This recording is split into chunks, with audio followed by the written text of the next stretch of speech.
Tudo da Canção Nova em um só lugar. Canção Nova Play. Amigos e amigas, é uma alegria estarmos começando mais uma vez a nossa Escola da Fé. Muito boa noite a vocês que estão aqui presentes no nosso auditório lotado hoje, gente do Brasil inteiro. E hoje vamos conversar sobre algo muito importante. Dia 9, depois de amanhã, nós temos a festa de um grande santo brasileiro, São José de Anchieta. Um santo que pouco brasileiro conhece a vida dele. E, no entanto, é considerado o apóstolo do Brasil, patrono dos catequistas e foi considerado pela CNBB em 2014, foi proclamado copadroeiro do Brasil, junto com Nossa Senhora Aparecida. É preciso conhecer a vida desse santo. É o que nós vamos conversar essa noite. Eu tenho certeza que vai ser edificante para a sua vida espiritual. Mas antes vamos começar rezando, pedindo a Deus a sua graça e a sua bênção. Em nome do Pai, do Filho e do Espírito Santo. Amém. Vinde, Espírito Santo, enchei os corações dos vossos fiéis e acendei neles o fogo do vosso amor. Enviai o vosso Espírito, tudo será criado. Renovareis a face da terra. Oremos, ó Deus, que instruíste os corações dos vossos fiéis, com a luz do Espírito Santo, fazei que apreciemos retamente todas as coisas, segundo o mesmo Espírito, e gozemos sempre da sua consolação, por Cristo, Senhor nosso. Amém. Pedindo à Virgem Maria a sua intercessão materna. Ave Maria, cheia de graça, o Senhor é convosco. Bendita sois vós entre as mulheres. Bendito é o fruto do vosso ventre, Jesus. Santa Maria, Mãe de Deus, rogai por nós, pecadores, agora e na hora de nossa morte. Amém. Glória ao Pai, ao Filho e ao Espírito Santo. São José de Anchieta, rogai por nós. Em nome do Pai, e do Filho e do Espírito Santo. Amém. Muito bem, depois que a gente reza, tudo dá certo. Podem ter certeza.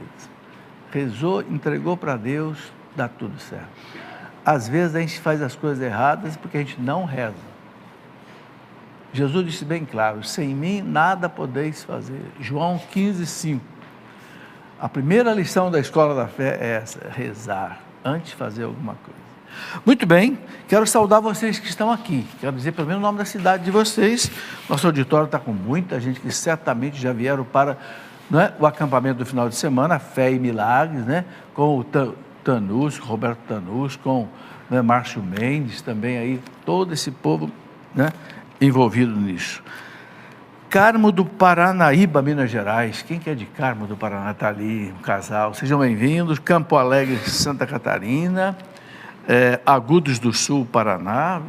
Vitória do Espírito Santo, ali a terra do nosso Anchieta. Você está enterrado lá, não é isso? Paracatu, Minas Gerais. João Pinheiro, Minas Gerais. Curvelo, Minas Gerais. São Bento do Sul, Santa Catarina. Campos dos Goitacazes, Rio de Janeiro. Uma turma boa aí de Campos, Vila Nova de Campos, Rio de Janeiro. Recife, Pernambuco. São Paulo, capital.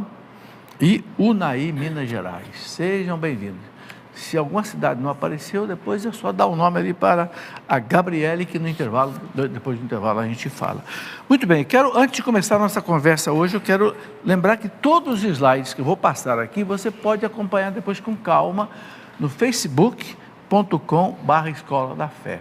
Toda a matéria, porque é interessante você ter, de repente até copiar, se quiser usar depois na sua evangelização, pode usar. Escola da Fé é para isso mesmo, para multiplicar essas coisas. Quero comunicar que de 12 a 14 de outubro haverá um acampamento aqui na Canção Nova de cura e libertação. O título é Meu Deus, meu libertador, em vós espero sempre. Quem é que vai estar pregando aqui? O Padre Duarte, que ele é um exorcista português, já esteve aqui na Canção Nova, excelente, Ele é doutor em teologia e ele é membro da Associação Internacional dos Exorcistas, Vai estar também a irmã Maria Eunice, o Danilo Gesualdo, o Roberto Tanus e o Ironi Spodaro, que vai estar aqui também nesse final de semana, ok? Muito bem. Informações, você pode ter pelo telefone 12 31 86 2600 e também você pode entrar no site aí da Canção Nova, ok? Cançãonova.com, você vai encontrar aí toda essa programação. Muito bem, por que eu quero conversar hoje sobre o nosso querido São José de Anchieta? Eu até escrevi esse livrinho sobre a vida dele. Por quê? Sabe, gente, às vezes a gente conhece tantos santos europeus, tal, e esse santo brasileiro, ele não nasceu no Brasil. Anchieta veio para o Brasil com 19 anos de idade, veio da ilha de Tenerife, da Espanha, mas ele morreu aqui no Brasil. Foi o primeiro evangelizador do Brasil que enfrentou os índios. E índios, olha, antropófagos, várias vezes sofreu atentados de morte. Mas esse homem entregou a vida a Deus aqui no Brasil. Por isso, ele é chamado de o apóstolo do Brasil. Ele foi canonizado pelo Papa Francisco em 2014 e a CNBB, na reunião seguinte, proclamou ele co-padroeiro do Brasil. Ou seja, junto com Nossa Senhora Aparecida, é o nosso patrono. Então nós temos que conhecer esse homem e rezar por ele, por esse nosso Brasil. Por quê? Porque vocês sabem uma coisa, é uma promessa de Jesus à igreja. Mateus 18, 18. Jesus falou para a igreja: o que vocês ligarem na terra, eu ligo no céu. Falou para Pedro e falou para os apóstolos. Então, no céu, ele é nosso padroeiro. Não é alguma coisa assim, mais ou menos importante. Não, é fundamental. Só que a maioria de nós não conhece a vida dele. Então, eu quero hoje fazer exatamente uma aula sobre isso. Pode passar aí, por favor. Eu vou começar com, olha aqui, que vocês estão vendo já, isso aqui é uma pintura né, que tem em azulejo, ele evangelizando os índios no Brasil. Tá? Eu trouxe um livrinho aqui que eu queria mostrar, do Hans Staden. Quem é Hans Staden? Hans Staden é um alemão que viveu aqui 1500 e pouco, logo que o Brasil foi descoberto. Ele esteve aqui 2 vezes. Ele conta como era a realidade aqui do Brasil, inclusive a antropofagia dos índios, com muitas imagens aqui que ele mostra até, sabe, as cenas assim chocantes de índios comendo carne humana, né? Mas eu mostro por quê? Para mostrar o que o Anchieta enfrentou aqui no Brasil com Manuel de Nóbrega e os primeiros jesuítas que vieram para o Brasil. O apóstolo do Brasil, né? Pode passar. Esta frase é dele. Por essa frase você já sente o coração deste homem. Nada é árduo aos que têm por fim somente a honra de Deus e a salvação das almas. Tudo para o Anchieta era salvar aquelas almas.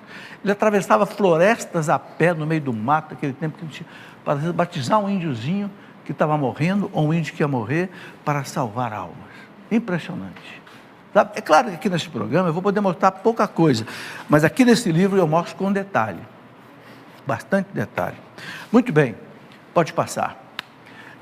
Por que afinal Anchieta recebeu o título de apóstolo do Brasil? Já falei, porque foi o primeiro evangelizador do Brasil, certamente, né? Ele era primo de Santo Inácio de Loyola, interessantíssimo isso, na espanhol, era primo, por isso que ele entrou na congregação dos jesuítas, fundada por Santo Inácio de Loyola, né? Ele nasceu na ilha de Tenerife, aqui mostra no mapa, né, que estão vendo aqui a Espanha, o Estreito de Gibraltar, né? Aqui é a ilha de Tenerife, ele é o arquipélago das Canárias e da Espanha. Ele nasceu em 19 de março, dia de São José, por isso que recebeu o nome também de José. 1534, né? Exatamente do dia de São José. Aqui, Santo Inácio de Loyola, o primo que fundou a congregação, né, dos jesuítas. Pode passar. Bom, aqui, aos 14 anos, ele foi estudar na Universidade de Coimbra, em Portugal, que era a universidade fundada pela igreja mais importante do século XVI, ali em Portugal e Espanha. Durante 5 anos ele estudou filosofia, literatura e latim. Sabia latim de cor. Ele escreveu 5.876 versos na areia a Nossa Senhora em latim, quando ele esteve preso em Ubatuba. Eu vou chegar lá. Ajudava os padres na celebração das missas, que às vezes ele ajudava 5 missas seguidas, isso ainda um jovem, e tinha êxtases, né? nas suas orações, e ele sofria de uma tuberculose óssea terrível, inclusive ele ficou meio corcunda por causa disso. Mas assim mesmo, ele saiu da terra dele e foi para o Brasil. Naquele tempo, uma viagem de Portugal, da Espanha ao Brasil, demorava 2, 3 meses, naquelas caravelas do século XVI. Bom, vamos lá. Aí a Universidade de Coimbra, maravilhosa, fundada pela igreja. Ele lia, quando era jovem, ele lia as cartas de São Francisco Xavier, que era colega de São Inácio de Loyola e que foi evangelizar na Índia, na China. E Santo Inácio de Loyola, São Francisco Xavier, escrevia cartas para os jovens, né, jesuítas, pedindo missionários. Então, o Anchieta queria muito ser um missionário. Ele lia as cartas de São Francisco Xavier, pedindo missionário, e aos 17 anos, então, ele entrou para a Companhia de Jesus, né, fundada por Santo Inácio em 1539. Ok? Muito bem, vamos lá. Chegou no Brasil, e aqui são cenas todas que já reproduzem a história do Brasil, né? Manuel de Nóbrega e o Anchieta, já com alguns padres jesuítas já, que começaram a evangelizar. Aqui vocês estão vendo alguém muito diferente. Era o Hans Staden, que eles acompanhavam, ou então era João Ramalho, um português que também veio para o Brasil, mas não era jesuíta nem nada, mas ele era um homem de... Aqui é mais voltado para João Ramalho. Pode passar.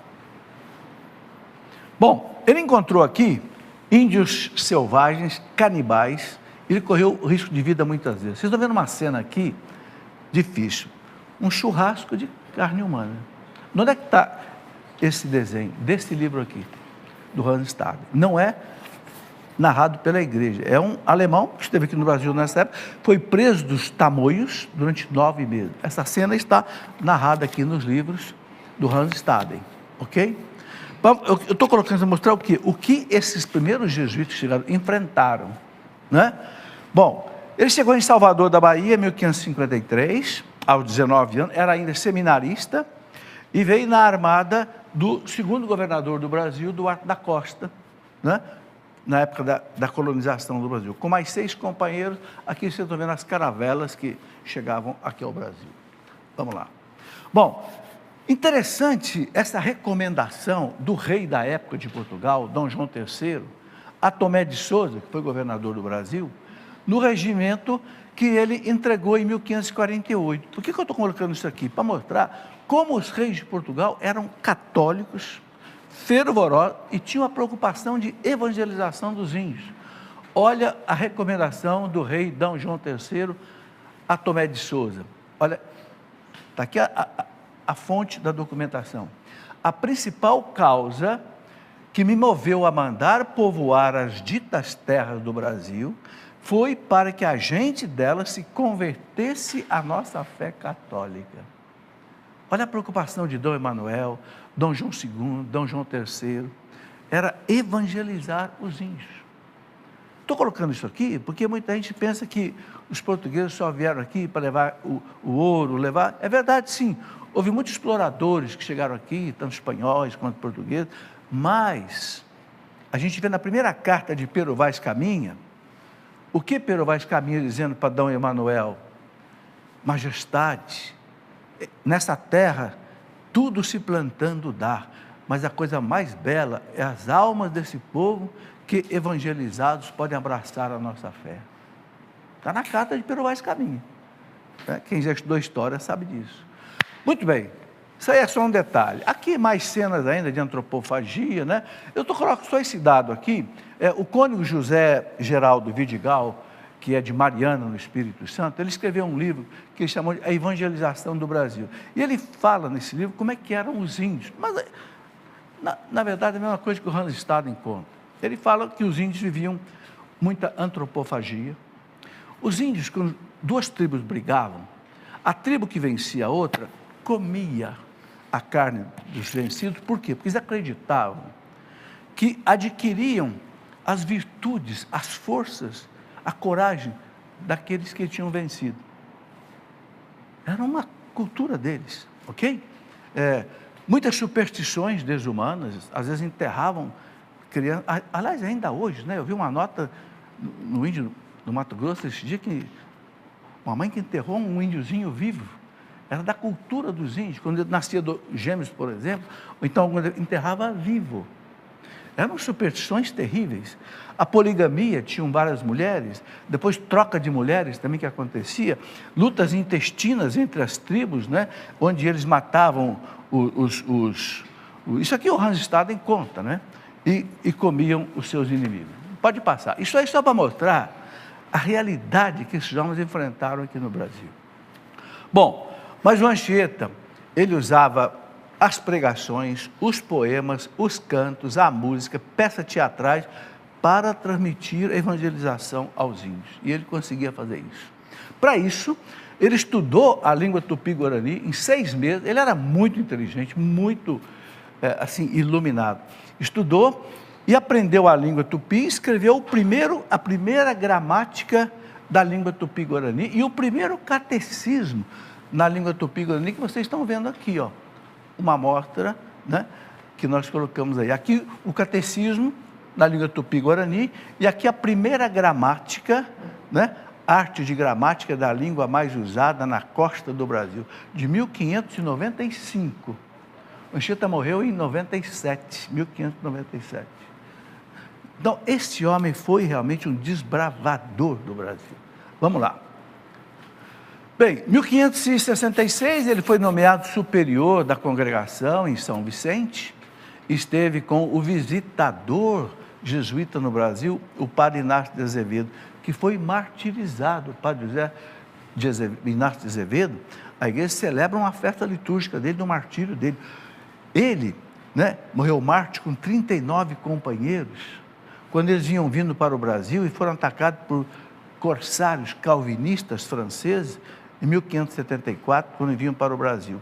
Essa cena mostra o martírio dele. Esse martírio foi o seguinte: o padre José era amigo do Anchieta, era ainda uma espécie de um visitador, né, das obras dos jesuítas no mundo inteiro.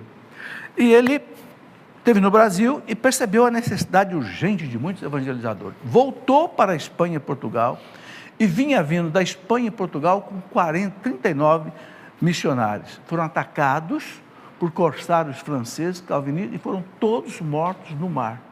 E a igreja celebra a festa litúrgica deles. Foi contemporâneo do Anchieta. Muito bem. Vamos lá? Bom, 1578, Anchieta foi nomeado provincial no Brasil. O que é o provincial? É o superior dos jesuítas, que então supervisionava toda a obra jesuíta no Brasil. Ele viajava, olha que coisa impressionante, gente. Ele viajava de São Vicente ao Rio de Janeiro, a Vitória no Espírito Santo, Salvador, Recife, num barquinho à vela, chamado Santa Úrsula, que é a padroeira dos navegadores, né? E ele, enfrentando tempestades, várias vezes naufrágios, durante 10 anos, fez 40 viagens, de São Vicente, costeando todo o Brasil até Recife e voltando. Uma coisa impressionante. Eu estou falando do século XVI, o Brasil estava descoberto há questão de 50, 60 anos. Sabe, nós temos que meditar sobre essas coisas, né? Muito bem, vamos lá. A morte, a beatificação e canonização dele, para a gente ter um fecho assim na história dele. Vamos passar. Aí a imagem dele morto. Aqui vocês estão vendo uma cena muito interessante. Os índios, ele morreu numa cidade que ele fundou, no Espírito Santo, a cidade de Anchieta, que se chamava Heritiba. Ele morreu em Heritiba, a 100 quilômetros mais ou menos de Vitória. Os índios o levaram, vocês estão vendo aqui, índios, o levaram a pé até Vitória, e ele foi sepultado em Vitória. E os índios choravam de emoção. Mostrar o que esses índios amavam o Anchieta. Impressionante. Está aqui, morreu em 9 de junho de 1596, na cidade de Anchieta, foi levado pelos índios a Vitória, foi beatificado em junho de 1980 pelo Papa João Paulo II e canonizado a 24 de abril de 2004 pelo Papa Francisco. Olha que coisa impressionante. No relatório final do processo de canonização, havia registro de mais de 5.350 milagres dele. Eram tantos milagres que o Papa Francisco nem exigiu um segundo milagre para fazer a canonização dele. Diante daquele montoeira o Papa disse, nem precisa, é santo, canonizou, sem exigir um segundo milagre, vamos dizer assim, oficialmente, né, reconhecido, porque a abundância de milagres era tão grande. Depois eu vou contar aqui alguns tipos de milagres que o Anchieta fazia. Ele levitava. Não, Manuel de Nóbrega o viu ainda como seminarista. Um dia o Manuel de Nóbrega pediu que ele fizesse uma homilia para os índios na língua já tupi. Daqui a pouco ele levitou no meio da coisa. Manuel de Nóbrega registra isso nas suas obras. Ainda antes de ser, ele só foi ordenado padre com 32 anos de idade. Muito interessante. Vamos lá. Fundou a cidade de São Paulo, todo mundo sabe disso, né? No dia 25 de janeiro de 1550, no dia de São Paulo, lá no Centro Histórico de São Paulo, temos lá o Museu do Anchieta, né? Onde ficou em São Paulo por 10 anos, fundou um colégio ali em São Paulo e teve a ajuda de João Ramalho, que eu falei que era um português que veio para o Brasil, o ajudou muito, mas depois ele andou brigando com os jesuítas e se separou, né? E muito interessante, ele teve a ajuda de 2 caciques, Tibiriçá e Caiubi, que já estavam convertidos ao catolicismo. Inclusive, o Tibiriçá está enterrado na Catedral da Sé, em São Paulo, coisa que pouca gente sabe, né? O Tibiriçá ajudou muito o Anchieta. Inclusive, quando ele fundou São Paulo, depois o colégio, nesse colégio ele dava aula para quem? Para alguns irmãos dele, jesuítas, e para os índios que já estavam sendo evangelizados. Mas os índios tamoios, que eram aliados dos franceses, que tinham chegado no Rio de Janeiro e fundaram aquele forte de Coligny, o seu Villers-Gagnon, era inimigo dos portugueses e dos jesuítas, e atacavam muitas vezes o começo da cidade de São Paulo, o colégio. E quem defendia o colégio para o Anchieta era exatamente o Tibiriçá, que era um cacique dali, dos índios, e Caiubi, que conseguiram fazer com que se mantivesse aquela aldeia de onde nasceu a cidade de São Paulo depois. Muito interessante. Bom, ajudou também a fundação do Rio de Janeiro. Ele foi para o Rio de Janeiro, na fundação do Rio de Janeiro, com Estácio de Sá, que era muito fervoroso e muito amigo do Anchieta. Em 27 de janeiro de 1565, ele partiu na expedição de Estácio de Sá, de São Paulo, e fundou a cidade, junto com ele, a cidade do Rio de Janeiro. Vamos lá. Vejam quanta coisa esse homem fez. Tá? Aqui vocês estão vendo como é que era, vamos dizer, a casa, a aldeia, né? Tudo feito de madeira e coberto com o quê? Com folha de coqueiro, coisa desse tipo. Né? Aí servia de tudo, de dormitório, de sala de aula, entendeu? Era tudo. Né? Então, olha uma carta que ele escreveu a Santo Inácio de Loyola em 1554. Anchieta escreveu para Santo Inácio, que estava na Espanha. Ele diz assim, olha, desde o mês de janeiro até a data, habitamos em número de 20 numa pobre cabana, coberta de palha, com paredes de barro e pau a pique. Pau a pique é barro, né? Barro na madeira, no bambu, né?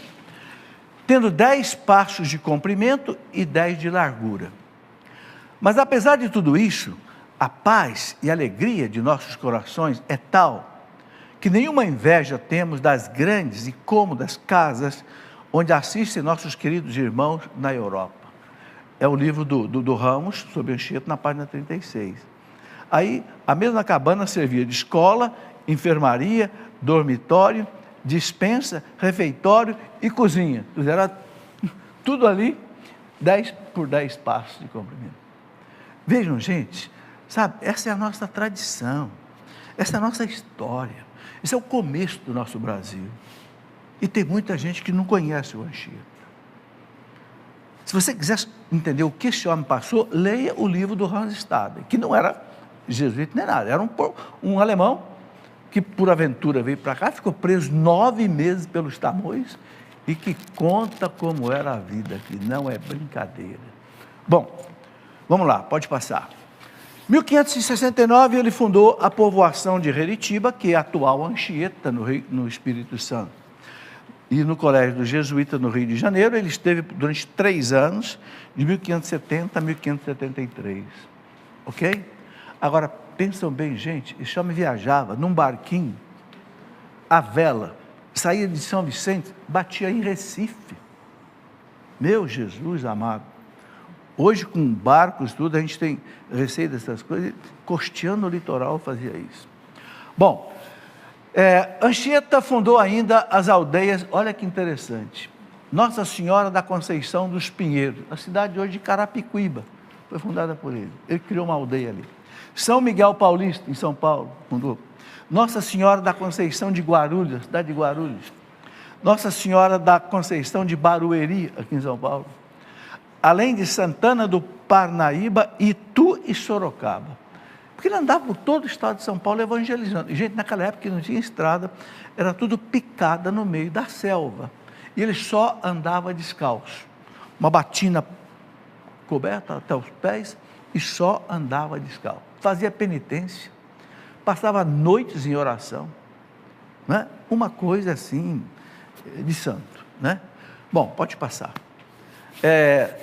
Manteve aqui, assim, essa história agora é muito importante. A tal Confederação dos Tamoios e o armistício de Peruíque. O que aconteceu? Eu já disse a vocês que os tamoios eram a etnia dos índios mais dominante na região. Eram cerca de 100 mil tamoios. Esses tamoios se aliaram aos franceses calvinistas que chegaram no Rio de Janeiro e que queriam dominar o Brasil. Eram protestantes calvinistas. Montaram um forte chamado Forte de Coligny, no Rio de Janeiro, né? E eram chefiados por Villegagnon. E eles ganharam a amizade dos tamoios e colocaram os tamoios para atacar os portugueses e os jesuítas. Então, Manuel de Nóbrega, que ainda era o provincial do Brasil, com Anchieta, chegaram à seguinte conclusão: ou nós fazemos um armistício com os tamoios, um pacto de aliança, ou eles vão nos destruir completamente. Porque já tinham tentado várias vezes destruir o Colégio de São Paulo. Então, Anchieta com Nóbrega fizeram um trabalho maravilhoso. Podemos dizer que foi o primeiro tratado de paz assinado no Brasil. Esse tratado foi assinado entre os tamoios e os portugueses, as autoridades portuguesas, que havia já no Brasil, mas mediada por José de Anchieta e o padre Manuel de Nóbrega. Isso foi uma coisa dificílima. E aqui eu quero explicar algumas coisas. Eles mantiveram conversações com os chefes tamoios. Quem foram esses chefes tamoios? Cunhambebe, Aimberê, Coaquira e Pindobuçu. Eu vou explicar um pouco. São caciques de várias tribos, tamoios, que queriam destruir toda a obra dos jesuítas e toda a obra dos portugueses. Ajudou no tratado de paz dos portugueses e dos tamoios. Bom, o que aconteceu? Essa reunião foi em Ubatuba, aqui, que eles chamavam de Iperuíque. Quem eram esses 4 caciques? Cunhambebe era um cacique que morava na ilha Anchieta, aqui pertinho de Ubatuba. Aimberê era um cacique que veio do Rio, que era aliado dos franceses. Coaquira era de Ubatuba e o Pindobuçu também era de Ubatuba. Eles chegaram numa reunião com Anchieta e com Nóbrega, já pronto para matá-los, especialmente o Aimberê, que era ligado aos franceses, inimigos dos portugueses. Mas o Anchieta com Nóbrega, com a sua fé, com a sua conversação, foram dobrando esses caciques. Principalmente o Pindobuçu, que era um cacique mais velho, que ficou muito amigo do Anchieta e que foi praticamente o mentor que conseguiu dobrar os outros caciques para que houvesse a conversação.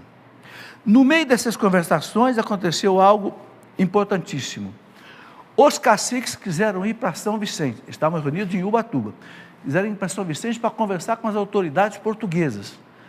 Aí o Manuel de Nóbrega foi com os caciques para São Vicente, mas aí os tamoios de Ubatuba exigiram que o Anchieta ficasse refém ali em Ubatuba. E o Anchieta ficou 4 meses preso em Ubatuba.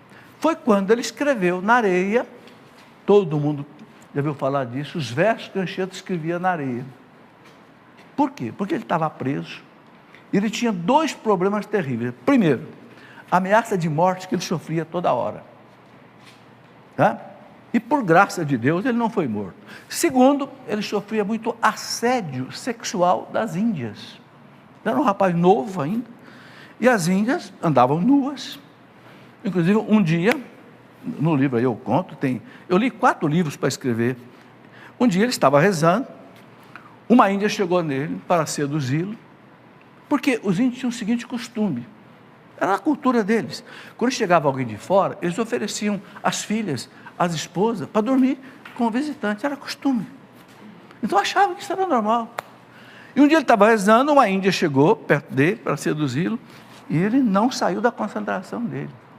Ela perguntou, você está morto? E disse, estou. Estou morto para as coisas do mundo e só vivo para as coisas de Deus. Diz que a índia saiu gritando para os, nossa, o homem está morto, não sei o quê. Então ele tinha 2 grandes tentações, o perigo de morte e as tentações que ele sofria. Então, ele se consagrou a Nossa Senhora e escreveu 5.876 versos na areia em latim. Isso hoje é um livro. O Fagundes Varela publicou no Rio de Janeiro um livro com 50.876 versos. Uma coisa... Ele na areia, porque não tinha papel, não tinha nada. Ele memorizou tudo isso. Depois de 4 meses que ele foi solto, ele foi para São Vicente e ele colocou isso no papel, em latim. Está aí até hoje, traduzido em português. Né? Vejam a capacidade, a benção que esse homem tinha. Né? E vocês estão vendo aqui alguns pássaros rodeando ele, né? Eles contam que os pássaros vinham, faziam sombra nele durante um sol muito quente, né? Pousavam sobre ele, e o Anchieta, ele conversava com os animais. Os livros contam que ele, né, dava ordem para os animais, assim, meio tipo São Francisco, né? Os animais se acalmavam com a palavra dele e tal. Até as cobras venenosas, ele falava com elas e afastava cobras. Os santos têm essas coisas, né? Bom, 1563, então, refém dos Tamoios, escreveu o grande poema da Virgem, 5.876 versos em latim. Vale a pena um dia, quem gosta dessas coisas, pegar isso e ler. Eu não sei como é que esse homem conseguiu escrever tanto sobre Nossa Senhora, desde o nascimento dela até a assunção ao céu, tudo em latim. Impressionante. E o mais impressionante, ele ter memorizado isso e depois ter colocado no papel. Bem, vamos fazer o nosso intervalo, daqui a pouquinho a gente já volta. Espera aí que é bem rápido o intervalo. Meus amigos e amigas, já estamos de volta com a nossa Escola da Fé, conversando hoje sobre a vida de São José de Anchieta. Tenho certeza que muita gente que está escutando esse programa, assistindo, não sabia dessas coisas. Vocês sabiam dessas coisas? Nem eu sabia. Não, é verdade. Há uns meses atrás, caiu na minha mão um livro da vida de José de Anchieta, escrito por um jesuíta chamado Padre Viotti. Um livro de 300 páginas. Eu li. Eu fiquei tão encantado, que depois eu fui ler o Hans Staden, para entender a realidade da época dele, e depois li mais 3, 4 livros, e aí até eu resolvi escrever este meu livro, mais resumido, mas contando as coisas mais importantes. Eu digo, gente, é um santo que hoje é copatrono do Brasil, copadroeiro, né? Patrono dos catequistas. Olha, quanta gente é catequista no Brasil, de repente nem sabe disso, né? Muito bem. Um aviso importante. A Canção Nova fez esse calendário do ano, que vocês já conhecem, com o objetivo do quê? Da Canção Nova fazer algumas obras que ela precisa fazer aqui. Cada mês, né, traz aqui um boleto, né, no calendário, para quem quiser ajudar a Canção Nova a fazer uma série de obras que ela precisa. Por exemplo, mês de junho, é um mirante que a Canção Nova está fazendo aqui, para que as pessoas possam enxergar todo o panorama da Canção Nova. Porque aqui vem gente do Brasil inteiro, vocês viram aí pelas cidades que eu mostrei. E há eventos aqui que a Canção Nova reúne aí 40 mil pessoas, 50 mil, mais do que a população de Cachoeira Paulista. Então, é preciso de muitas instalações ainda a serem arrumadas. Vocês estão aqui e vão ver. Então, o objetivo é que quem quiser receber esse calendário, que contribua, né, no mês com R$30, você ajuda a Canção Nova aí. Vocês sabem, gente, a Canção Nova não tem propaganda e não tem comercial. Vocês viram o intervalo como é rápido. Não tem propaganda. Então a Canção Nova vive do quê? Ela gasta quase 30 milhões por mês, a Canção Nova. Rádio, TV, internet, as casas de missão no mundo inteiro. De onde é que vem esse custeio? Do seu bolso, da providência divina. Ok? Não vem de governo, não vem de ONG, não vem, é só... E também dos produtos que a Canção Nova vende, mas é só produto de evangelização. Então, o objetivo é o mesmo do Anchieta, salvar almas. É o único objetivo da Canção Nova. Eu costumo dizer que acompanho o Padre Jonas há 48 anos. Conheci esse homem com 20 anos de idade e nunca me separei dele. Eu sou testemunha do sangue, suor e lágrima que esse homem deu e dá ainda hoje, com 81 anos de idade, nas nossas reuniões, né, nas pregações, continua trabalhando. Muito bem, vamos continuar com o nosso Anchieta aí. Ok? Passa aí, olha. Agora eu quero colocar, no primeiro bloco eu coloquei assim a vida dele de maneira muito rápida. Agora eu quero colocar alguns acontecimentos especiais da vida dele, milagres, coisas muito interessantes que os livros narram sobre ele. Né? Vocês estão vendo aqui uma cena, ele diante de, né, de um, não sei se é tigre ou leopardo, ele, com o crucifixo dele na mão, ele dava a ordem, o bichinho se acalmava. Não tinha medo. Dava ordem para os pássaros, dava ordem para as cobras, os animais, no meio da selva, do mato. E sempre descalço, né? Passa aí para nós, né? Então eu quero contar alguns desses tantos milagres narrados, né? Ele batizou a indiazinha Cecília na chegada do Brasil. Ele chegou na Bahia. Da Bahia, o Manuel de Nóbrega estava em São Vicente, mandou que ele fosse para São Vicente. Ele embarcou, né, num barco lá, e sofreu o maior naufrágio na região de Abrolhos, mais ou menos. O barco se despedaçou. E ele foi náufrago, e no meio do mato, ele encontrou lá uma índiazinha. Não falava ainda o tupi-guarani, mas ele percebeu que a índiazinha estava para morrer. E era dia de Santa Cecília. Ele batizou a menina e botou o nome de Santa Cecília. Foi o primeiro acontecimento da vida do Anchieta no Brasil. Olha a preocupação dele. Ele percebeu, né? No litoral, tá, onde ele foi náufrago, encontrou aquela índiazinha ali, tá, batizou com o nome de Cecília. Uma índia cristã queimada morre nos seus braços. Que fato foi esse aqui? Bom, já depois que a evangelização continuou, um dia ele estava lá na aldeia dele, escutou uma gritaria. Quando ele saiu no pátio lá, ele viu um índio que botou fogo numa índia, uma índia que já estava evangelizada, porque a Índia não aceitou mais viver os costumes de adultério, de poligamia. Então o índio a queimou da cabeça aos pés. Bom, a única coisa que ele conseguiu fazer foi apagar aquele fogo, pegar ela nos braços, e ela morreu nos braços dele, né?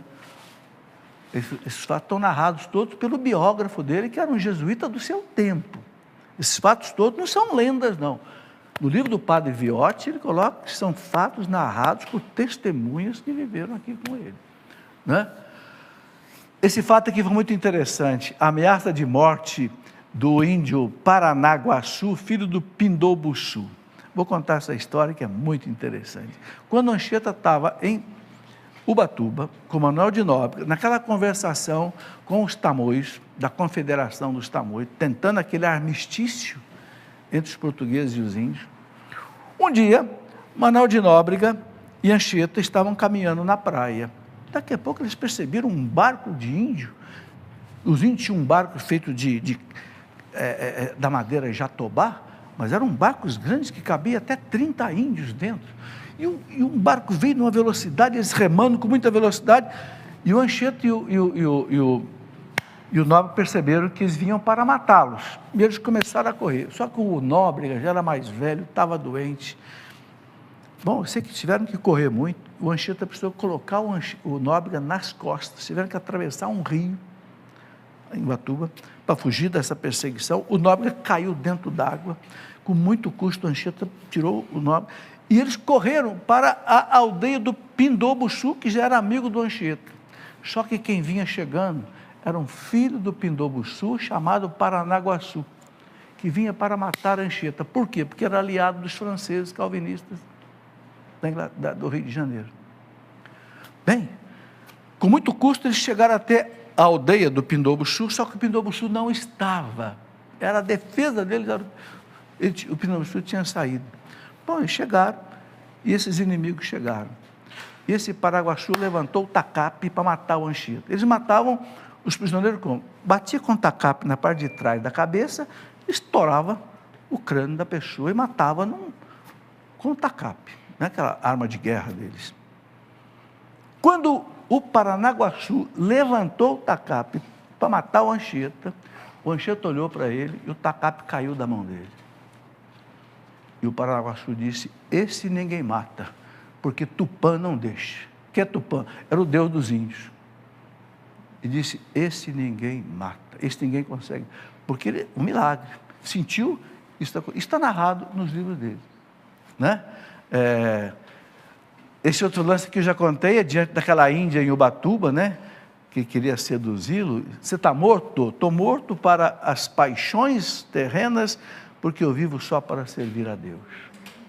Gente, esse homem é impressionante, sabe?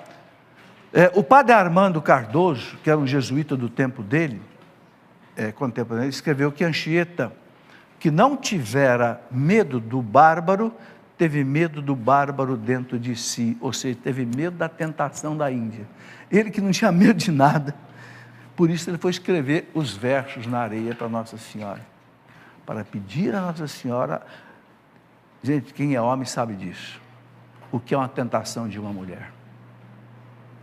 As mulheres não entendem isso, mas quem é homem sabe disso, né? O que é sofrer uma tentação de uma mulher ainda nua, não é brincadeira não, é só com a graça de Deus que o cara resiste a uma tentação dessa. Pode passar. Bom, aqui são cenas que aparecem nos livros, né? A amizade com o velho Pindobuçu, que eu disse que era o pai do Paranaguaçu que queria matá-lo. Esse Pindobuçu ficou muito amigo dele, era um índio já velho, um cacique já velho, né? E um dia o Pindobuçu falou para o Anchieta o seguinte: filho José, não tenhas medo, que ainda que os teus matem todos os meus parentes que estão em tua terra, eu não hei de consentir que te matem, porque eu sei que falas a verdade. O Pindobuçu já estava evangelizado. Coisa bonita, né? Consegui evangelizar um cacique indígena, a ponto desse cacique defendê-lo contra as ameaças dos outros índios. Gente, não é brincadeira o que esse homem viveu. Bom, aqui uma outra coisa interessante, o naufrágio que ele sofreu na cachoeira de Avaré Manduava. Onde é que esta cachoeira de Avaré Manduava? No Rio Tietê. Um dia, o Anchieta e 2 índios e mais um padre jesuíta, eles estavam navegando pelo Tietê, porque iam para uma aldeia fazer um trabalho de evangelização. A barca passou numa cachoeira de Avaré Manduava e virou, e eles todos naufragaram. E o Anchieta não sabia nadar. Os 2 índios que estavam com eles nadavam muito bem. Os índios mergulharam, salvaram o padre que estava, colocaram o padre na margem e mergulharam para buscar o Anchieta, e não encontraram o Anchieta. Os índios voltaram para o barco, desesperados, que eram muito amigos dele. Os índios voltaram a mergulhar, e aí um deles encontrou o Anchieta no fundo do rio, sentado no fundo do rio. Era o tempo suficiente para ter morrido afogado. O índio o resgatou, levou para fora, e o Anchieta vivo. Depois o padre perguntou para ele: como é que você conseguiu sobreviver tanto tempo dentro d'água sem morrer? Ele disse: eu só fiz 3 coisas. Primeiro, me entreguei para Nossa Senhora. Segundo, tomei cuidado de não beber água. E terceiro, fiquei quietinho para me puxar, para eu não poder afogá-lo junto comigo. O milagre do Anchieta no naufrágio da cachoeira de Avaré Manduava. Olha, tem um livro de um jesuíta chamado Padre Viotti, que eu recomendo ler. São quase 400 páginas, mas aí vocês vão ver Gente, outra coisa, as cartas que Anchieta escreveu para o Santo Inácio de Loyola e outros, né? Ele foi o primeiro historiador do Brasil. É um livro de quase 500 páginas. Eu tenho na minha casa, não trouxe aqui que eu esqueci. As cartas que Anchieta escreveu. Foi o primeiro historiador do Brasil. Talvez ele e o Hans Stade, hein? Esse alemão que viveu aqui 9 meses preso pelos tamoios. O milagre da oração no meio do mar, esse milagre foi muito interessante. Um dia, ele sumiu, ninguém o encontrava, já estava escurecendo, uns irmãos dele foram à beira-mar procurar e encontraram o Anchieta dentro d'água rezando, sentado no meio do mar. Só que as águas se afastaram dele, formaram um círculo seco, e ele sentado ali em êxtase, rezando, e o mar se afastou dele. Quando o levaram embora para casa, o mar voltou para o lugar. Sabe, diz o padre Viotti, que é jesuíta, que esses fatos foram narrados por contemporâneos dele. Tá? É o que eu digo, gente, nós temos que pedir bênçãos e graça e intercessão através de Anchieta para o nosso Brasil. Estou dizendo a vocês que no processo de canonização dele tinha mais de 5.800 milagres relatados. Nosso Brasil, que precisa de tanta oração, tanta mudança, é a Nossa Senhora Aparecida e São José de Anchieta. Em 1592, ele escapou de um corsário inglês, né, se refugiando com o padre João Lobato, que era um amigo dele, na ilha de São Sebastião, aqui. Foi atacado por corsários franceses e conseguiu se livrar deles. Pode passar? Aqui vocês estão vendo ele com a mão em cima de um tigre aí, né? Os pássaros atendiam a seu apelo, ele dava ordem para os pássaros. As cobras e animais selvagens perdiam sua agressividade diante dele. As tempestades eram acalmadas e o vinho e o óleo se multiplicavam nas botijas. Curava os doentes com a bênção do seu crucifixo. Pela simples invocação de seu nome, índios ferozes submetiam-se a ele. É tanta coisa para contar dele. Eu quero contar dessa pesca milagrosa. Essa pesca milagrosa é o seguinte: o Anchieta, às vezes, ele chegava numa aldeia, os índios procuravam viver à beira-mar, exatamente por quê? Para poder pescar. Mas em determinadas épocas do ano, especialmente no inverno, é muito difícil pegar peixe.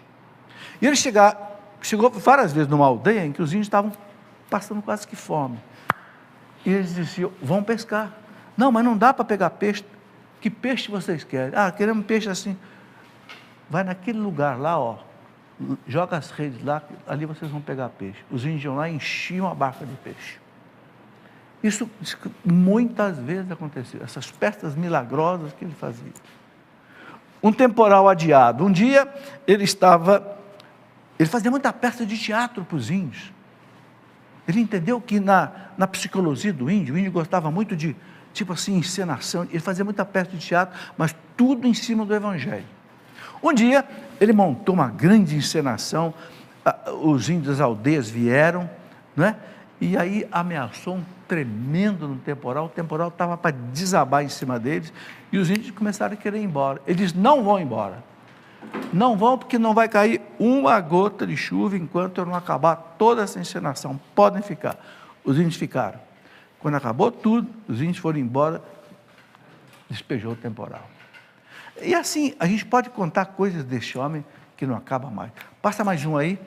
Bom, o índiozinho enterrado vivo, que ele desenterrou e o indinho ressuscitou, a ressurreição de uma menina que tinha morrido e ressuscitou, o menino que era mudo, ele devolveu a voz do menino, a previsão da morte de um irmão. Isso aqui é muito interessante.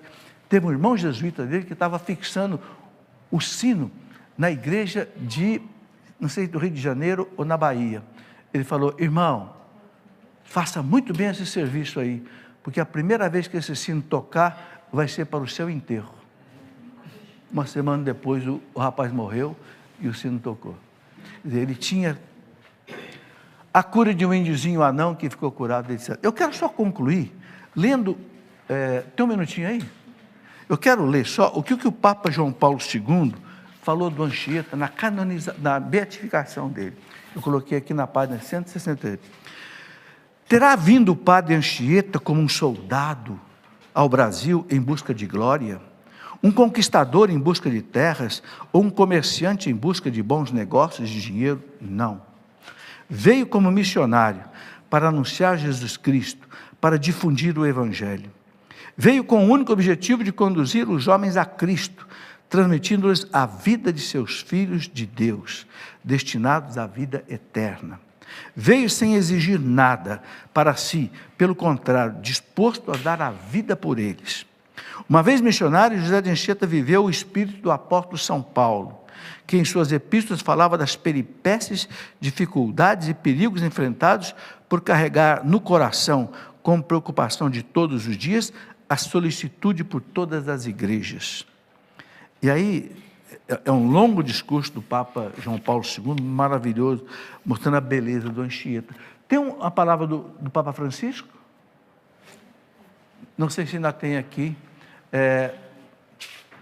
Volta está aqui. Sim, palavra do Papa Francisco quando o canonizou. Na sua existência, enfrentou incontáveis peripécias, dificuldades e perigos com o Espírito de São Paulo. Nada é difícil, ler esse número do nosso amado santo, para aqueles que acalentam no coração e têm como fim único a glória de Deus e a salvação das almas, pelas quais não hesitam em dar a sua vida.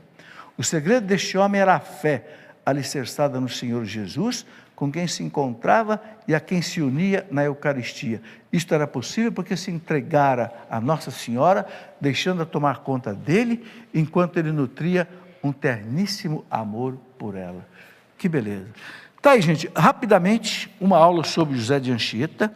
Eu aconselho vocês lerem esses livros, sabe, e ter muita devoção a Anchieta, porque co-patrono do Brasil, apóstolo do Brasil e patrono dos catequistas. Muito obrigado. Chegamos ao final do programa. Eu quero pedir aos sacerdotes que nos acompanham da sua casa que nos dê a sua bênção. A bênção pode ser dada à distância, não é? A nossa proteção está no nome do Senhor. Coloque a intenção que vocês querem nesta noite, pedir a Deus por intercessão de São José de Anchieta e da Virgem Maria. Desça sobre nós essa bênção, em nome do Pai, e do Filho, e do Espírito Santo. Amém. Muito obrigado a vocês que vieram. Até o próximo programa nosso, se Deus quiser.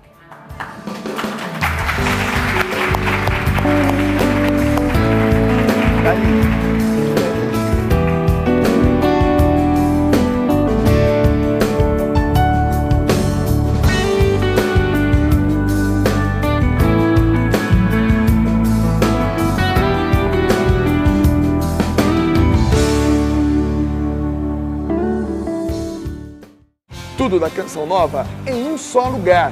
Canção Nova Play.